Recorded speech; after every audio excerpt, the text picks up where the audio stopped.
One day, George the Steamroller was waiting for Percy to take him to a new workplace.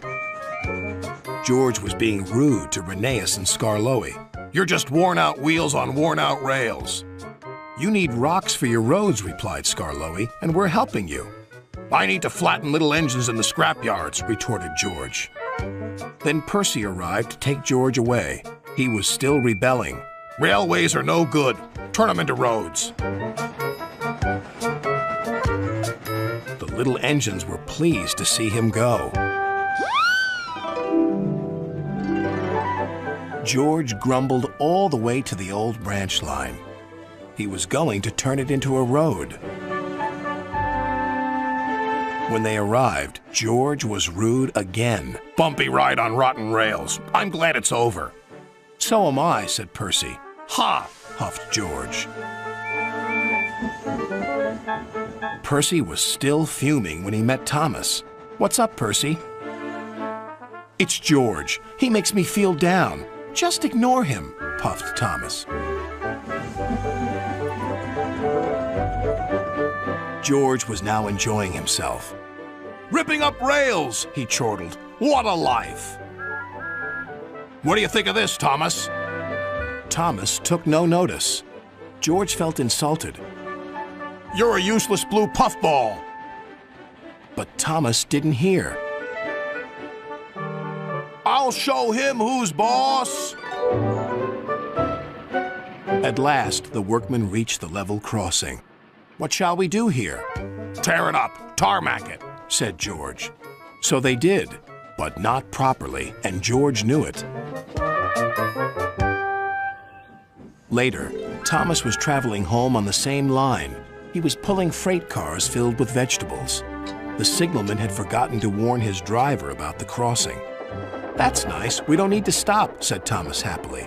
"Yes, we do," called his driver. But it was too late.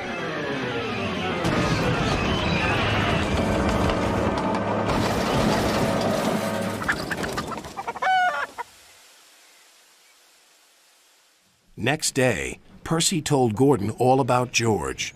"Huh!" snorted Gordon. "You're just a small engine. That's why he's rude to you. He wouldn't dare cause me any trouble." George had been taken to some yards to work. Duck arrived with a train of empty freight cars.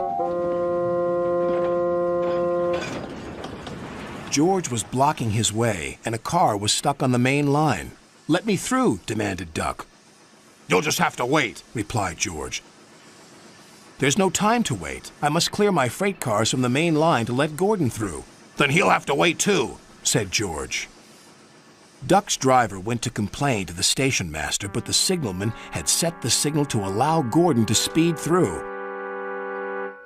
His passengers were singing his praises, and he was making express time. "I'm the greatest! Just watch me fly by!" He whistled long and loud as he approached the station. Suddenly, he saw a freight car on the line ahead. "Get out of my way!" But the freight car wouldn't move until Gordon forced it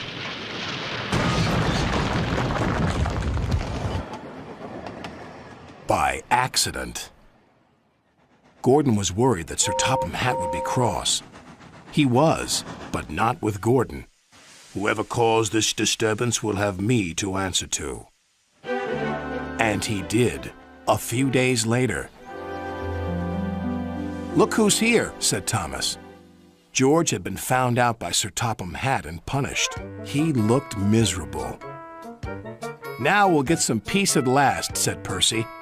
"I want to get rolling again, but I've got to wait a whole week till I do."